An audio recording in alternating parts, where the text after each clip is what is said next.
did everybody get the email pretty soon after I sent it, or was there a lag time? Because I tried to send it at 1:08. It seems like it showed up on my email. I can even look. It came at one of them came at 1:16, and then I had another one come about 1:25. Yeah, I'm not sure why they take so long to send, but like I said, I sent one at 1:08, and I'm here. hi, Wendy.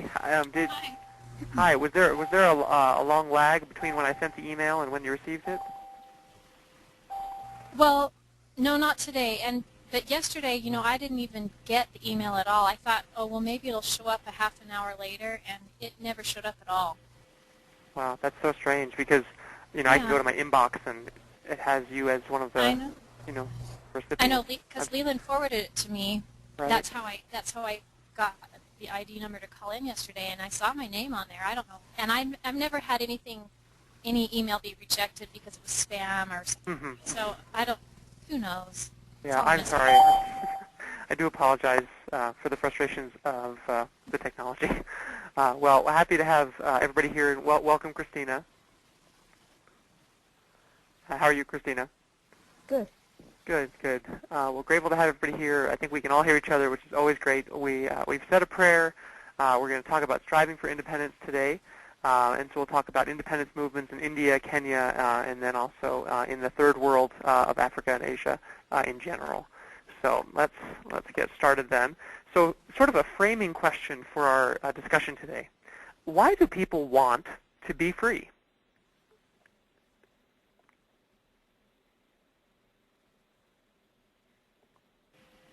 I think our innate selves don't want someone else to tell us what to do. That's how my kids feel. Mm-hmm. My kids say, "You're forcing me to do this," and they get really angry. So our natural inclination is to have a choice. Mm-hmm. Mm-hmm. Yeah, great. Would anybody else add anything to that? Well, I think it's a good thing because that's the nature of God instead of the nature of Satan, and so it's just that embryonic part, godly part of us that desires that. Mm-hmm. Yeah, definitely, right? We have this heritage that we bring with us to this life that is truly a God in embryo, and that leads us to do different things, to want different things, unless we, of course, suppress those feelings or that sort of thing. And so, yeah, it's a great question. And of course, there's a lot to it. Really, being free, you could say, in many ways, is the whole aim of the gospel. If we look at this very famous scripture, right, from 2 Corinthians 3:17, where the Spirit of the Lord is, there is liberty. And I've always loved thinking about that. Any comments about that one? We've got lots of great things to discuss, but I don't want to stop anybody if you'd like to jump in.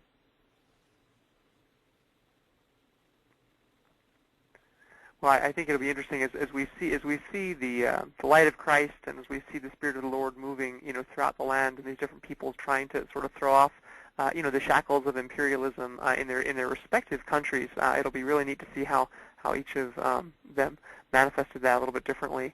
Of course, as I've said before, one of my favorite scriptures, right, we know from, the premortal life that, as Heidi said, as Wendy said, we have brought something with us that, makes it so that we just don't want to be, in bondage. We want choice. We want freedom. We don't want people to tell us what to do, et cetera, to a certain extent. Even something, I love to kiss my little daughter. I kiss her cheeks all the time, but there, comes a point where she's like, "No, Dada, no," and she wants to be left alone, and really there's this independence that we all have, and certainly, right, as Wendy alluded to, right, we have, two different ways here. We have, Satan's way, which was a way of force. We have God's way, which was a way of choice, and of course Christ carried out that plan. Because he carried out that plan, even in this life, if we look at another one of my favorite scripture sets, 2 Nephi 2:26 and 27, we see that the whole purpose of the atonement is to help us to be free, to choose. Would you read these two verses for us? Sure. And my Messiah cometh in the fullness of time, that he may redeemeth the children of men from the fall. And because that they are redeemed from the fall, they have become free forever, knowing good from evil, to act for themselves, and not be acted upon, save it be by the punishment of the law at the great and last day, according to the commandments which God hath given. Wherefore, men are free according to the flesh, and all things given which are expedient unto man. And they are free to choose liberty and eternal life, the mediator of all men, or to choose captivity and death, according to the captivity and power of the devil. For he seeketh that all men might be miserable like unto himself. Okay, thanks, Walter. Any thoughts? Any thoughts? I mean, I know that these are some of the basic principles of life and the gospel and American Heritage School, and perhaps most likely our own lives. But would anybody like to enlighten us with anything that you get out of this scripture here? I just always remember a really great talk on agency and anger, where they said that it was a choice to get angry, referring to the scripture, that we always, no one can make us angry or sad or whatever, that we choose to be. And boy, that's really hard. Right.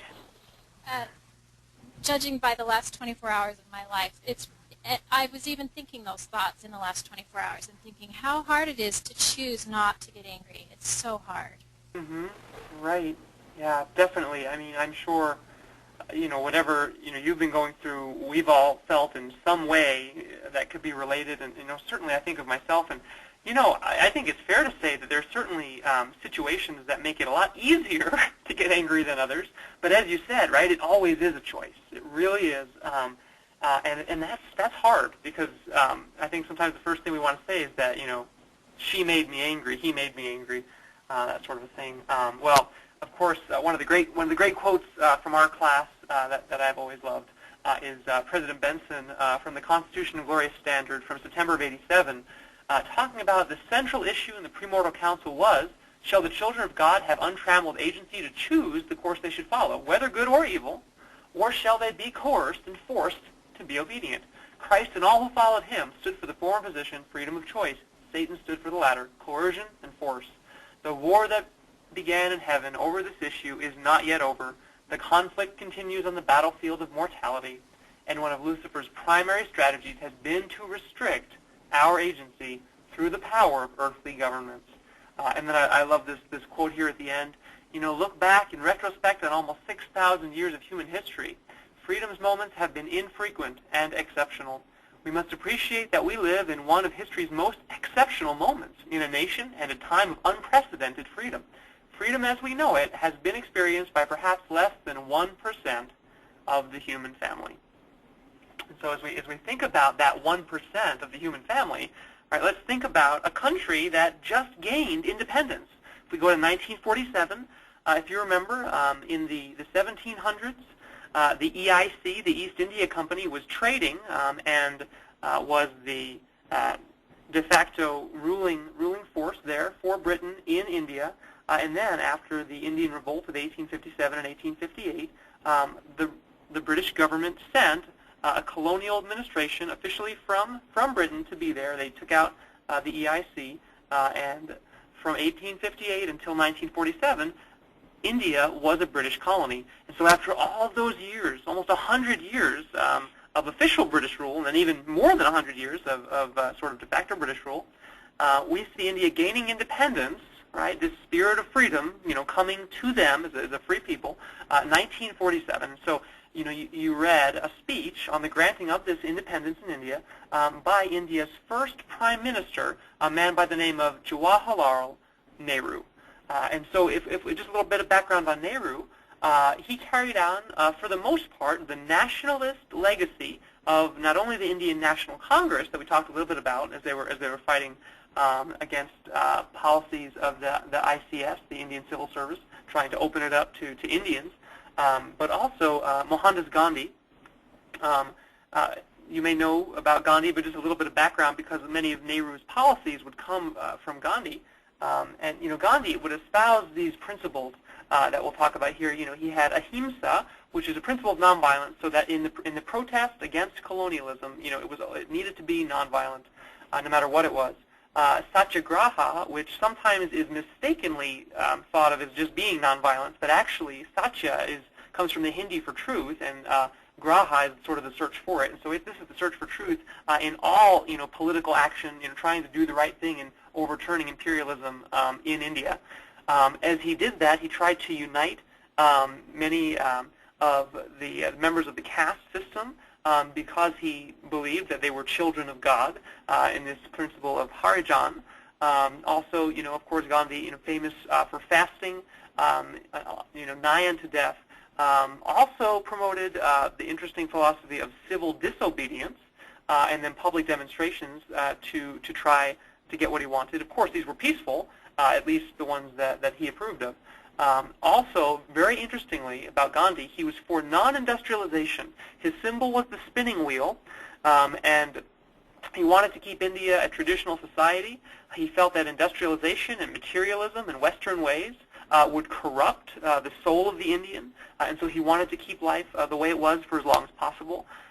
Nehru really broke with Gandhi in this key aspect, and because of that, he aimed at creating a modern industrial India. So just a little bit of background there on Nehru and sort of where he was coming from. So let's reason together then. Nehru says that upon receiving independence, India will awake to life and freedom.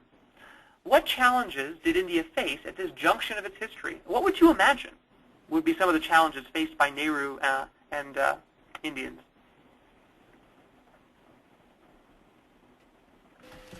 Well, it seems like whenever a country is given freedom, the people don't always know how to handle it. They don't know how to make choices. They're not used to making their own choices. Right. Yeah. So what? Now that you're free, then what? What do you do? Right. Excellent. What do you do? Yeah. Thank you, Heidi, for that. What other challenges? I'm not sure how much. Well, I'm not sure how much of a government they had set up, but I would assume that even with the Indian National Congress and everything like that, just taking control, all of the logistics of who rules and why, and just the whole process of figuring out who are the leaders, who are, how do we vote, just things like that would be, as usual, with the birth of our country, that would be difficult to try to figure out and then carry out. Yeah, right. I mean, what are we going to be? We can choose now, but of course, with that freedom, as Heidi was saying, comes this great responsibility. So, boy, I mean, talk about being at the crossroads and wanting to get it right. Would anybody else say anything about the challenges faced by the new India? Well, I know that there were a lot of factions, and isn't that how Gandhi actually got killed? I'm guessing that didn't go away. There were still a lot of factions vying for power, thinking, I know the best way to do this. Yeah. And there's probably a lot of internal, I don't know, what's the word, struggle, more than struggle. Yeah, definitely, right? Definitely. When the British go away, the lions come out to play, so to speak, and you start to see these aggressive characters, preying on the innocent, preying on each other, vying for power. So if we look then and continue reasoning, and this goes back to really what we're all saying in many ways, Nehru asserts that freedom brings responsibilities and burdens, and we have to face them in the spirit of a free and disciplined people. So how do you feel about this claim, and where do those feelings come from?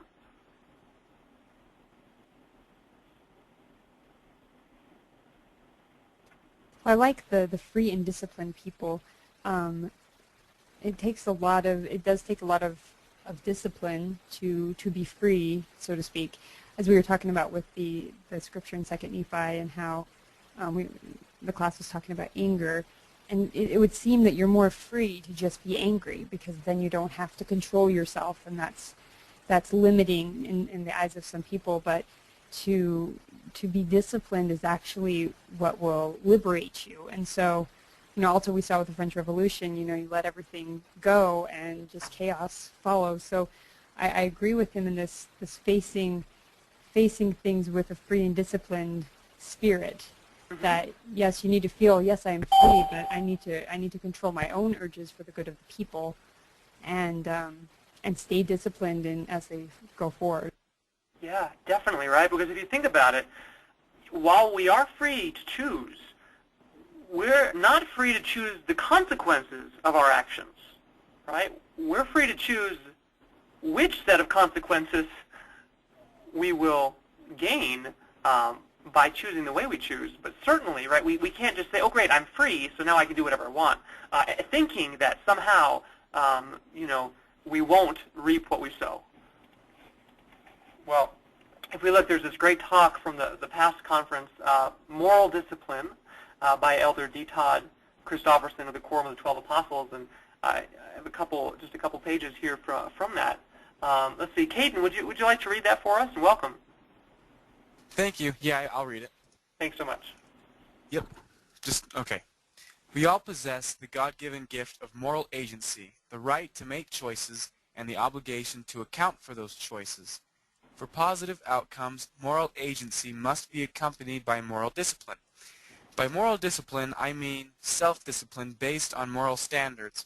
Moral discipline is the consistent exercise of agency to choose the right because it is right, even when it is hard.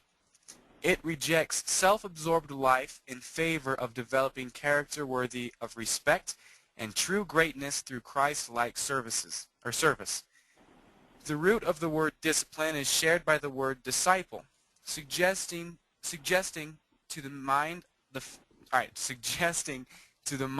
fact that conformity to the example and teachings of Jesus Christ is the ideal discipline that, coupled with His grace, forms a virtuous and morally excellent person. All right, thanks for that. So, what sticks out to you from this page? Well, I think it's kind of cool how he talks about how discipline is shared by the word disciple. The root is, and the gospel of Jesus Christ is all about bettering yourself and learning how to control the natural man within us. Mm-hmm. And if we can discipline ourselves to be in the service of our fellow men, doing something that doesn't necessarily, that we don't see how it benefits us, but we know that it will benefit us eventually. I think that's part of the reason we fast as well, because when we show that we can discipline our natural desires for something, that means a lot. Right. So yeah, that's how it stuck out to me, is the discipline part. Pardon the interruption. This is an earthquake drill. I repeat, this is an earthquake drill. Please respond accordingly. All right, what are you going to do, Mr. Gentile? Well, considering I'm teaching a distance class, I think I'll just continue with the class. Okay, we'll pray for you that the bookshelves don't fall on you. Okay, thank you. Thanks for that comment, Caden. Okay. And I still see kids outside running around. Yeah, Caden, if you want to participate in the drill, you do whatever you feel is best. Because I'm conducting the class with people who aren't here, I'll just... No, it's fine. I'll stay with you guys. Okay. Well. I do have a comment about another sentence in here.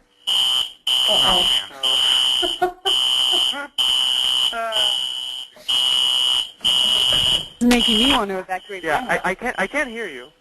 You can hear, okay. Yeah. Well, whatever you just did, it makes it not as loud. Okay, I wanted to talk about the line that said, it rejects the self-absorbed life in favor of developing character worthy of respect and true greatness through Christ-like service. Mm-hmm.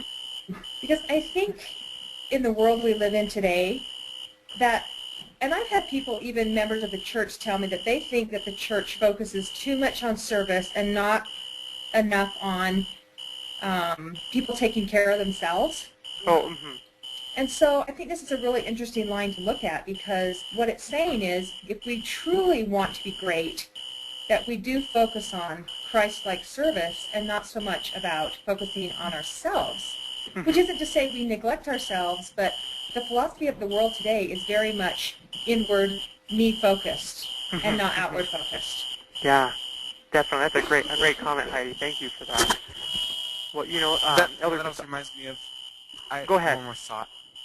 When Gordon B. Hinckley was on his mission, he tells a story about how his dad said to forget yourself and go to work. Mm-hmm, mm-hmm. And I think that's a very Christ-like thing to do, is to look to the needs of others, because I think when we look, it's kind of hard to focus. I'm trying to what was I saying? Because when we look to the needs of others and forget ourselves, we're showing that we're willing to do the work of the Lord, even when, even when it might be hard.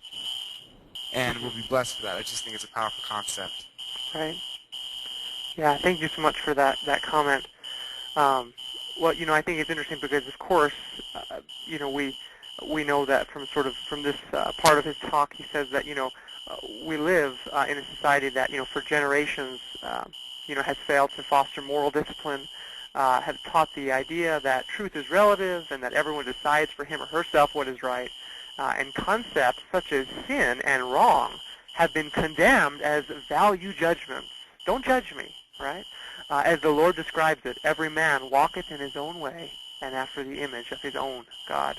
And then he talks about how because of this, the lack of internal control by individuals breeds external control by governments.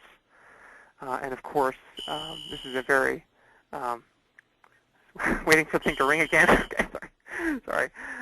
This is a sad state we find ourselves in. And of course, right, this is the reason for a school like American Heritage, because, really, what's at the very core of American Heritage and all that we teach?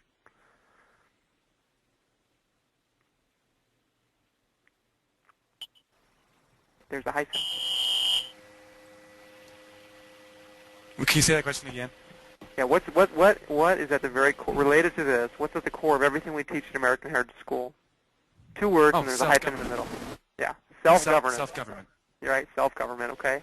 So, of course, that is what we are striving for, and that's, in a way, what Nehru was hoping for India. But it is interesting, though, because what are Nehru's goals regarding the millions of Indians who suffer?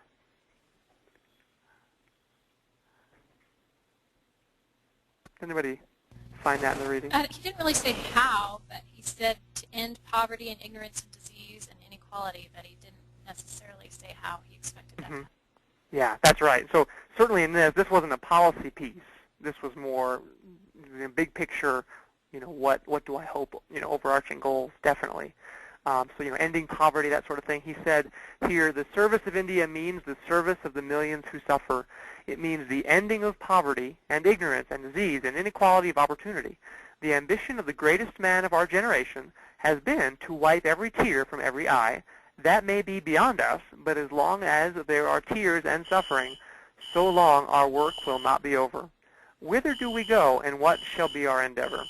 To bring freedom and opportunity to the common man, to the peasants and workers of India, to fight and end poverty and ignorance and disease, to build up a prosperous, democratic, and progressive nation, and to create social, economical, and political institutions which will ensure justice and fullness of life to every man and woman.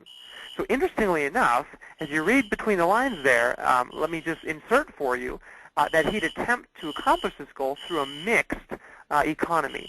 This would be a command economy, socialism, right?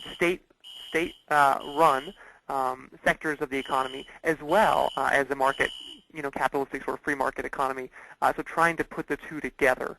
But definitely more socialist leaning than not, and then also a federal republic. So similar to ours in some ways, with separated but shared powers. And a democratic system in which the people had power through voting and that sort of thing. They had representatives too, so it was a republic in some sense of the word as well. So there's sort of that social program. If we take a look at it then through the light of the gospel, of course, right? There's a lot we could say about it, and we'll spend lots and lots of time talking about economic policies when we do the Cold War. But just a little bit of a taste today. If we look at Doctrine and Covenants 104:15 through 18, and we relate that. Who'd like to read this one for us? I can. I can. Both of us said it. Who said it? Me, Christina? Well, I have another one on the next page, so maybe Christina could read this one, and Heidi, you can read the second one. Okay, go for it, Christina. Okay, perfect. All right. And it is my purpose to provide for my saints, for all things are mine. But it must needs be done in mine own way. And behold, this is the way that I, the Lord, have decreed to provide for my saints, that the poor shall be exalted, in that the rich are made low, For the earth is full, and there is enough, and to spare. Yea, I prepared all things, and have given unto the children of men to be agents to themselves. Therefore, if any man shall take of the abundance which I have made, and impart not his portion according to the law of my gospel unto the poor and the needy, he shall, with the wicked, lift up his eyes in hell, being in torment. Okay, and the second part of this, and then we'll discuss and how it relates to Nehru, and then what he did, and then what we would do in the church. Okay, Heidi, would you read these two for us, please? And you are to be equal, or in other words, you are to have equal claims on the properties for the benefit of managing the concerns of your stewardships, every man according to his wants and his needs, inasmuch as his wants are just. Nevertheless, inasmuch as they receive more than is needful for their necessities and their want, it shall be given into my storehouse. Okay. So, of course, right, the million-dollar question, what's the difference between socialism and some of its forms, such as communism, and something like the United Order or the Lord's Plan? It's voluntary versus force. Okay, voluntary versus force. Great. That's one excellent determinant. What else? There's still private property. Mm-hmm. Private property. So instead of state-owned property and then the state choosing, right, this is private property, right? Stewardships are given. Stewardships are then given back out, right? But it's all done through consent, right? It's voluntary. Of course, we have this great principle based on, needs and wants, so it'll be a little bit different. But once that property is yours, right, it is your private property. It's not owned by the state, certainly. Caden, what were you going to say? Well, I think the key factor is what Heidi said, that it's voluntary and not forced. I think the difference between consecration and socialism is the difference between Christ's plan and Satan's plan. Mm-hmm. Or, Heavenly Father's plan and Satan's plan. Mm-hmm. It's the whole force and agency concept. And, it's interesting to see how, I believe the war in heaven is continued on earth today. Mm-hmm. It's, there's still that battle between agency and force. So to a lot of people, socialism sounds good because, it sounds like everyone's equal, but in reality, it's taking away, the first thing that we fought for, and that's our agency. Yeah. So that's the difference. Great. Thank you so much for that. So certainly just for today, we can leave it at, choice and private property, very important. If we look then, and we reason and relate a little bit more here, there's this great quote, on this day our first thoughts go to the architect of this freedom, the father of our nation, who, embodying the old spirit of India, held aloft the torch of freedom and lighted up the darkness that surrounded us. We have often been unworthy followers of his and have strayed from his message, but not only we, but succeeding generations will remember this message and bear the imprint in their hearts of this great son of India, magnificent in his faith and strength and courage and humility. So, whom did Indians consider to be the father of their nation? What values did he live? And who are America's fathers? And what values did they live? Indians saw Gandhi as their father of the nation. That's right. Yeah, so Mohandas Gandhi, sometimes called Mahatma Gandhi, Mahatma meaning great soul in Hindi. And so what values, from our brief discussion today and what you read, did he try to live? Seems like maybe I wasn't here for the whole thing, but we did talk, a lot about charity and freely giving of what is yours. So maybe that's what he lived and believed in his service to your fellow men. Sure, yeah. Thank you for that, Caden. Great comment. Mm-hmm. He was also Definitely definitely into nonviolence. Yeah, nonviolence, definitely. Wendy, what were you going to say? I just was going to share, to back up what Caden said, a story that I'd heard. He was riding on an open bed train, and his sandal flipped off, and his immediate instinct was to take off his under sandal and throw it out off the train. And somebody asked him, "What are you doing?" And he says, "Well, I lost the other one. I might as well throw out the pair so somebody else can use them." And it's always impressed me that he didn't just he didn't just believe in certain principles. He had really internalized them so that they were split-second reactions for him. Yeah, no, that's a great point, because I mean, think of it. How many times have we memorized, I don't know, the Articles of Faith, for example, since we were in primary maybe, but yet are those Articles of Faith the first things that come to our lips in the heat of the moment? Do we act that way? Certainly, that's a great point. And then of course, there are several key things that we wouldn't perhaps agree with all the way. With Gandhi, but certainly, a great example of many Christ-like characteristics that we would do well to follow, and that, he perfected during his time on earth, and we would benefit from doing the same in those specific areas. If we think then, right, who are America's fathers? What values did they live? And of course, at American Heritage, we know the answer to this question, but I think it's important to just say, hey, just as we look to our founders, they looked to theirs, and what are some of the comparisons we think? I think that our founders valued morality and religion. Mm-hmm. I remember one of the quotes is, I can't remember exactly how it goes, but they understood that the Constitution was written for a moral and religious people. Mm-hmm. And, understanding that, they must have also believed in education, and true and good education at that. Mm-hmm. And so, you're asking us this question, and I like to think of myself, what values, what are my values, and how do I live them? And so yeah, this is a powerful question. I just kind of hit it on myself, so I encourage you all to kind of think about that to yourselves when you think about this question. Thanks a lot, Caden.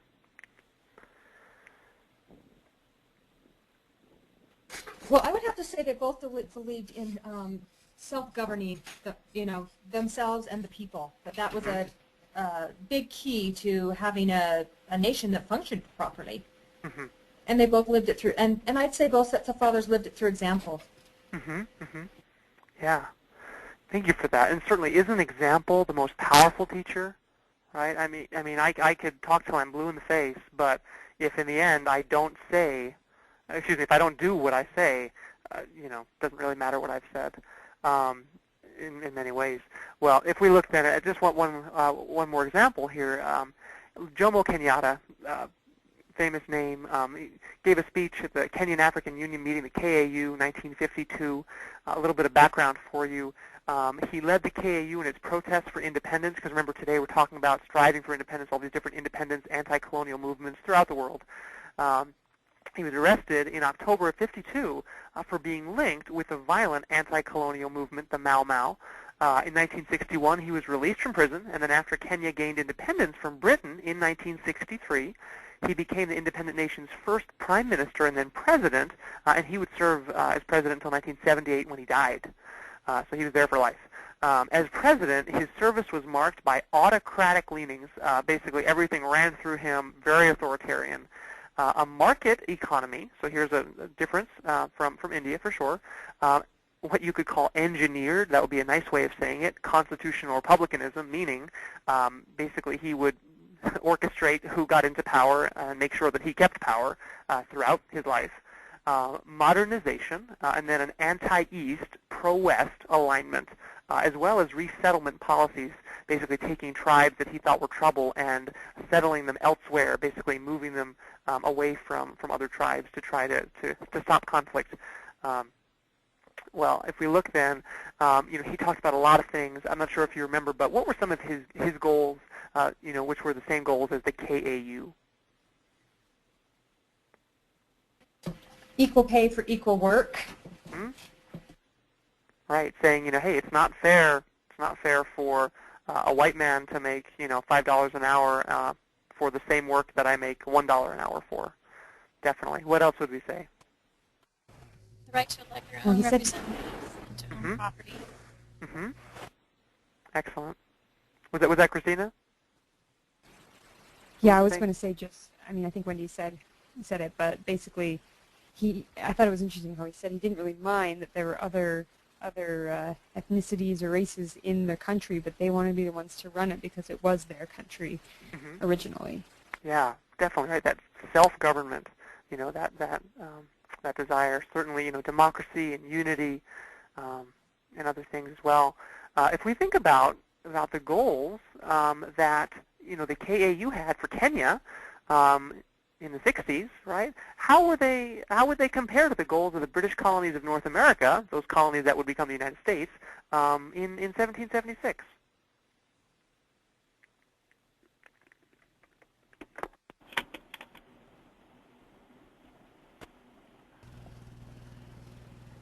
The right to Are they very elect our different? Are they similar? I mean, are these independence movements? Are there some things that we can see in both of them? Sure, there's lots of similarities. Because free countries have to be similar in a lot of regards, or they're not free. Right. Right. So, I mean, first, right, we have to get the colonial power out, right? And so, we fought a war in the United States over that, and 8 years later, we had Britain gone and treaty of country of our own. In Kenya, right, they're fighting against British imperialism. They would fight in different ways, other than groups like the Mau Mau who would fight with weapons. But certainly they wanted the same result, for the colonizer to leave, so they could govern themselves, right? Just have consent of the governed, run their own show, so to speak. And it's interesting because as we look at some of the great principles of the Constitution, right, from Elder Oaks, he says that perhaps the most important of the great fundamentals of the inspired Constitution is the principle of popular sovereignty. The people are the source of government power. And so he goes on and talks about just how important it is that it is a government based on we the people, not we the representatives or we the states, right, but we the people, right, deriving their powers, right, from the people. And so it's important that we keep that in mind because that's exactly what was going on in Kenya at the same time. Certainly, as Heidi was saying, right, there's this principle of, wanting equal pay for equal work. We want it now, right? There needs to be justice. And so what do you think? I mean, what's really the principle behind this? I mean, why does this, speak to us? I mean, if Heidi were to, I don't know, do some work, and get paid for it, and Wendy were to do some work and get paid for it, and they were to do the exact same work, I mean, shouldn't they get the same amount of pay? It seems pretty intuitive to us, but what's the principle behind that? Why might we agree? I don't admit that we're all children of God, I guess. I'm not comfortable, though, with the idea of government enforcing this. I think people should do it on their own. Yeah, definitely, right? And so certainly, right, we see somebody who has a good idea, right, good intentions, right, just like you said, hey, we're all children of God, why would there be a difference?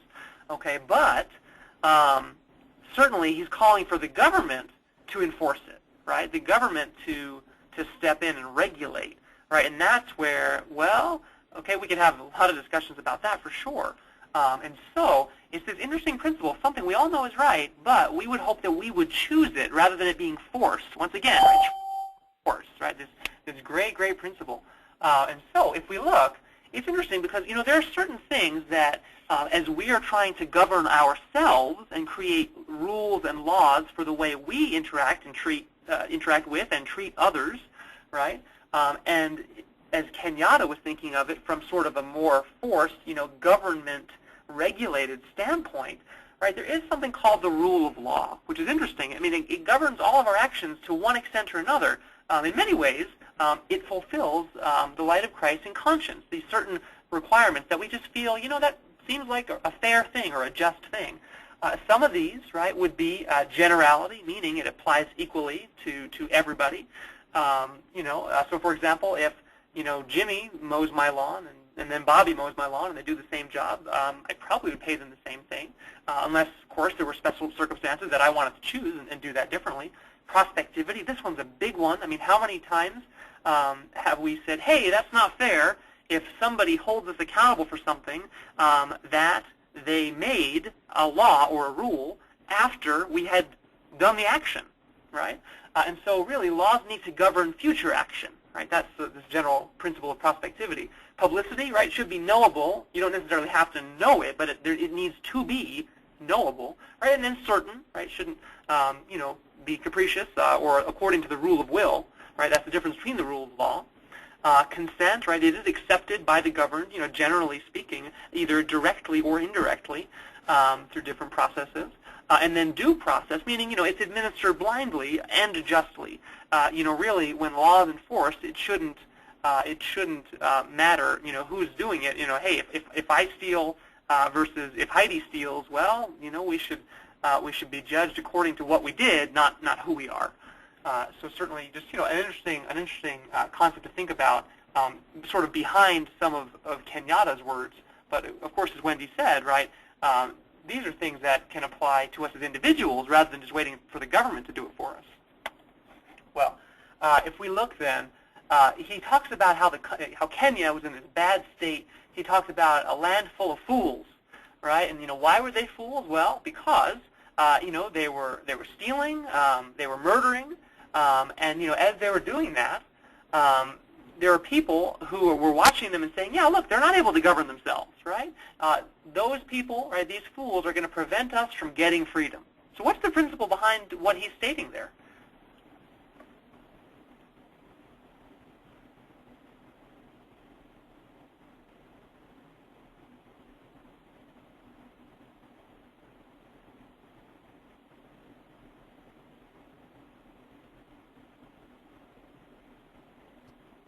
I'm not sure what you're getting at, but I like the idea of people being personally accountable and not being held accountable for other people's actions, which is what tends to happen. What he's describing, that's happening here. My kids come home from school and say, "Oh, the whole class got blamed because one person did such and such." And, I don't know. You see that kind of thing happening, but I don't really know what principle you're getting at. I probably didn't get it. Well, no, that's fine, and that's a great example that you gave, and I do appreciate it. But certainly, if you think, right, these are independence movements. Right here in Kenya, they're striving for independence, and as they do that, they're trying to ready themselves to govern themselves. And going back to what Caden said, right, we have these great quotes from John Adams about how we can really govern ourselves and how society will really work, right? It works, right, just as Caden was saying. Well, we have no government armed with power capable of contending with human passions unbridled by morality and religion. If society is going to work, we need religion, we need morality. Our Constitution, speaking specifically for the United States, but certainly, right, we can extend this across to Kenya, right? Our Constitution was made only for a moral and religious people. Right? It is wholly inadequate to the government of any other. And so if you think, if government's really going to work, the people need to be virtuous. They need to be good. Otherwise, you can have the best government in the world, and it'll just fall apart from the inside out, right? And so certainly, Kenyatta sees this. He goes on by talking about this, and he talks about specifically alcohol, right? He calls, beer, right? And I thought this was very interesting because, we talk all the time about, the word of wisdom, and I think there are times when, the youth of the church may think, oh boy, this is just our church, talking about this, but no, here we have, a statesman, right, trying to form a new nation, and what is he talking about? He's saying that we want self-government, but this we will never get if we drink beer. At first I read that, I was like, wow, this is somebody, not a member of the church talking about this, and he goes on to say that, hey, when you drink, look what happens, It takes our money, we turn into fools, it encourages crime, right? It's harmful to our birth rate, okay? We end up making terrible moral choices when our ability to choose is impaired, right? It causes your bones to weaken, okay? Et cetera, et cetera. And so certainly, right, what's this principle behind Kenyatta's claim?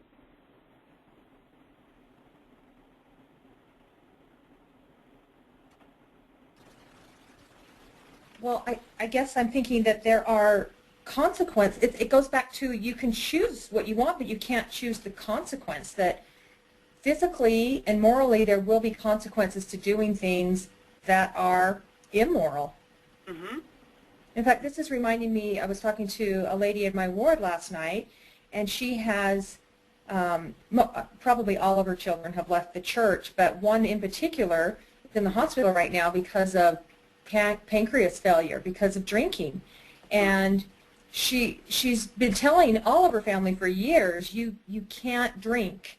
We have alcoholism in our family, we have diabetes in our family, all these problems, and she's naming all these people in their family that have died from alcoholism or pancreas failure or whatnot, and she's trying to tell them, even from a non-religious standpoint, you can't do this.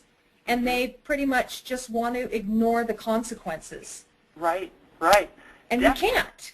Yeah, it's such a great comment, and it's a great example because really, if you think about it, right, I mean, our physical choices end up affecting our spirits, right? They affect what else we do, with our bodies, with our agency. And so, we can't think that we can't divorce them from each other and think that, it won't matter. So certainly, along with what you're saying, Heidi, I mean, have any of you seen in your life or the lives of others, right, blessings from keeping the word of wisdom? Yeah. Before I share an example, I'd like to add that even how we choose to make choices affects our future ability to make choices. Mm-hmm. And that's how. I like what he said. How can we expect to be, we want self-government, but we can never do that if we continue to drink beer. And so, I mean, that can relate to all the commandments that God has given us. How can we expect to be fully free to choose for ourselves if we put ourselves in bondage to something? But yeah, a blessing that, an example that I've seen for keeping the word of wisdom, my dad shared a wonderful story with me about a sergeant in the Korean War who was able to save one of his comrades, and the sergeant, his name was Sergeant Stewart, and he wasn't very big, just kind of an average sized man, but one of his comrades was wounded in kind of in a rough situation to get to. He was under sniper fire, and Sergeant Stewart was kind of volunteered himself to run down and save him. And when he got to the guy, he noticed how much bigger the man was than himself. Mm-hmm. The man that was wounded in the story said he was about 6'5" and weighed about 225 pounds, a really big guy. Mm-hmm. And Sergeant Stewart knelt down next to him and he said a prayer. And in the prayer, he mentioned that he has obeyed the word of wisdom, and that right now he needs strength to be able to carry this man to safety. And in the story it says that before he finished his prayer, he said he felt his muscles receive energy necessary to save him, and he was able to save his comrade. And so that's testimony building to me that if we will keep God's commandments, He will bless us in our times of need. And I know that's true. It's a very powerful thing. Yeah, definitely. Thank you for that great story, Caden. I appreciate that. Certainly, I've seen that in my life so many times as I've tried to specifically, keep the word of wisdom, and I've seen peers who have not been able to do some of the things that they could have easily done, but that I was able to do because of keeping that law at the time that I kept it. So definitely. Well, of course, this takes us to our last document. We won't have time to cover it all today, but we'll talk about it in our tutorials for this week. But it is an interesting one, so I'll just sort of leave you with a little introduction. Anwar el-Sadat, interesting man, and certainly now as you can see, really decolonization starts to take us into the Cold War. So this will make a lot more sense as we tie it together at the end of the year when we talk about the Cold War. But certainly, here he's talking about solidarity, this very interesting term that you can look at certainly in at least two ways, positive, negative. And solidarity for the peoples of Africa and Asia coming together, right? And he, a Muslim, right, was the third president of Egypt after Nasser, was served from 70 to 81, and then he would be assassinated by Islamists who felt that he had done too much to appease the Jews, as we'll see. Anyway, and his service was marked by this very interesting bifurcation. All right, we have, for the first half of his presidency, we see that he had aligned himself with democratic socialism, okay, and the USSR. Right? Then, in 1973, he lost the Yom Kippur War, otherwise known as the October War, against Israel. And then after he lost that war, he realized that for a number of reasons, and of course you could debate on how genuine he was in his reasons, that socialism, communism, wasn't working for Egypt, and that they needed to align themselves with the West instead of the East. And so he switched Egypt's economy to a democratic capitalism. He privatized lots of things that had been state-owned and aligned with the United States and other powers in the Western Bloc. Anyway, he was assassinated in 81. 79, though, perhaps you might know him, especially I think those of you who are more mature in the class probably know him from his treaty with Menachem Begin, the Prime Minister of Israel, that he would orchestrate, which would call for an Egyptian-Israeli peace after the Arab-Israeli wars that had been raging, through the 70s and 80s. Especially the 70s, but before this. Anyway, and so they'd win the Nobel Peace Prize, for their efforts at trying to stop this conflict and get along, on the eastern part of the Mediterranean Sea, in that disputed Holy Land and Arabian Peninsula. Well, of course, there's a lot more to talk about. We'll talk about these in the tutorials, but certainly it's interesting to see how these third world countries would try, and third world, meaning they were non-aligned. Not aligned, necessarily for a time, with the East or with the West. And as you can see, Sadat, right, choosing sort of both, saying, well, okay, I'll be one and then I'll be another, and I'm kind of a free agent, depending on which way I think is best for Egypt. And so, certainly there are a lot of interesting lessons there to talk about. And like I said, we'll talk a lot more about them with the Cold War. But the interesting thing to just remember as we end is that really decolonization was a very, very tricky business for these countries that had been colonized for so long by the great powers of Europe. And it would really take them a long time to get back on their feet as they tried to undo sort of the years of not being able to govern themselves, and as they tried to figure it all out. For us, I think, going back to sort of what Caden was saying, how does that apply? Well, certainly, hopefully, we are making choices that will allow us to continually, day by day, moment by moment, govern ourselves because we're not in the bondage of sin. Because, as we can see, just as these countries that have been colonized for so long really struggled to break free of those shackles, and then it would take them so long to start a new life, we also, in our lives, if we are in the bondage of sin, it takes a very long time not only to break out, but then to get our lives back on track. And so the less time we can spend in bondage, the more time we'll be able to use freedom productively and to the fullest extent. And so it's my prayer that we will govern ourselves well so that we won't be in bondage to sin, and that we'll remember some of these lessons from today. Anyway, thanks so much for your great comments today. I appreciated the discussion. I look forward to our tutorials tomorrow to talk a little bit more about Anwar el-Sadat. And I look forward to our class also on next Tuesday. So see you later. Hey, thank you. Yeah, you're very welcome. Thank you. Bye.